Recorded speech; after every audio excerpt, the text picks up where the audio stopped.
Hakeem Jeffries of New York, a member of the Judiciary Committee. Congressman, let's start first with these developments surrounding Roger Stone. It looks like Robert Mueller is starting to focus on Stone, a longtime confidant of President Trump. He's trying to talk to all of these various people connected to Roger Stone. Do you believe Stone is a key witness in all of this? Well, it certainly appears so. And what may be the case is that Roger Stone is the key to the triangular relationship that apparently existed between WikiLeaks, the Trump campaign, and Russian spies that resulted in hacked and leaked information being used to undermine the Clinton campaign to the benefit of Donald Trump. All part of what appears to be a conspiracy to sell out our democracy and artificially place Donald Trump at 1600 Pennsylvania Avenue. And it would come to no surprise to anyone if Roger Stone was at the center of it all. And Roger Stone tells CNN, Congressman, he still has not been contacted by the Mueller team.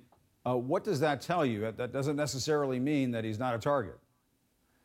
He may be a subject, he may be a target, and the fact that he hasn't been contacted by the Mueller team may actually indicate that he is in serious jeopardy, because what often takes place, as you know, Jim, is that the individuals who are targets of an investigation are the last ones to be contacted as the noose tightens around them, and that apparently is the case here. And this is all an example of the culture of corruption that we've seen invade Washington, D.C. since January 20th of 2017, the moment that Donald Trump was inaugurated, and it's a shame. And Congressman, I want to move on to it's been 1 year now since this white supremacist rally in Charlottesville, these terrible pictures that we're showing now that we all have burned into our consciousness. At the time, President Trump said that there were very fine people on both sides. As you know, we all know that he said that at the time. Do you think that this president understands the threat posed by the white supremacist movement in this country? And do you want to hear from him before these rallies get started this weekend to say that these folks should not be doing what they're doing? We should absolutely hear from the President of the United States of America, but I have no expectation that we will hear from someone who is appropriately characterized as the birther-in-chief, someone who has never hesitated to fan the flames of racial hatred in order to advance his own personal, political, or professional ends. This goes all the way back to the 1970s when the Trump Organization was sued by the Nixon Justice Department for racially discriminating against Black and Latino housing applicants. And then, of course, in the late 1980s, it was Donald Trump who led the lynch mob against the Central Park Five, individuals, Black and Latino, who were wrongfully charged, wrongfully accused, wrongfully convicted, wrongfully imprisoned for a crime that they did not commit. And Donald Trump continues to double and triple down on that malicious prosecution. And then, of course, for 5 years, perpetrating the racist lie that Barack Obama was not born in the United States of America. And then it continued into his administration, particularly as it relates to the horrendous response to what took place in Charlottesville. We continue our hearts to go out to the family of Heather Heyer as it relates to that tragedy. Moral leadership from the president would be nice, but based on what we've seen throughout his entire life journey, I don't expect it. And let's turn to another topic which is getting a lot of attention during these next few months with the midterms right there on the horizon. If the Democratic Party wins a majority in the House of Representatives this November, would you support Nancy Pelosi for another term as Speaker of the House? Congressman, as you know, her name is popping up in all of these campaign ads across the country. Republicans are using her as sort of a weapon against their Democratic opponents in these races. Would you support Nancy Pelosi for another term? Yeah, I strongly support Nancy Pelosi and the leadership team that's currently in place. And Nancy Pelosi led us into the majority, the promised land, back in 2006. And I think she's on the cusp, along with the entire House Democratic Caucus, of doing that again. The reason why the Republicans continue to run negative ads against Nancy Pelosi is because they have no affirmative agenda. Democrats stand for the people. They stand for the wealthy, the well-off, the mega corporations, the special lobbyists, as evidenced by their Republican tax scam where 83% of the benefits went to the wealthiest 1%.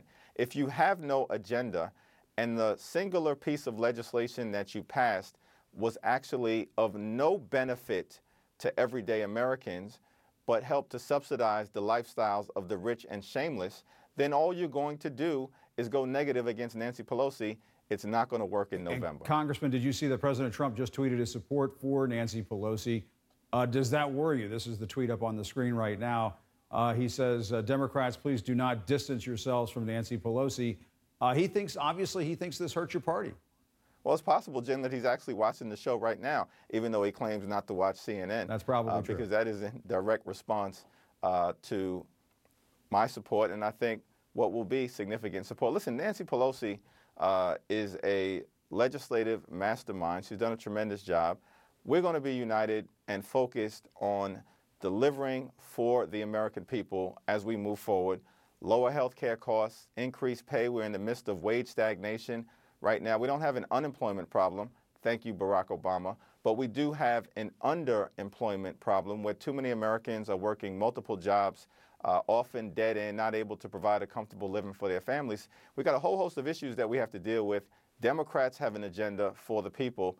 Donald Trump is going to continue to try to distract us with his unnecessary attacks. We're not going to take the bait. And just quickly, Congressman, you've been mentioned as a possible contender to lead the House Democratic Caucus.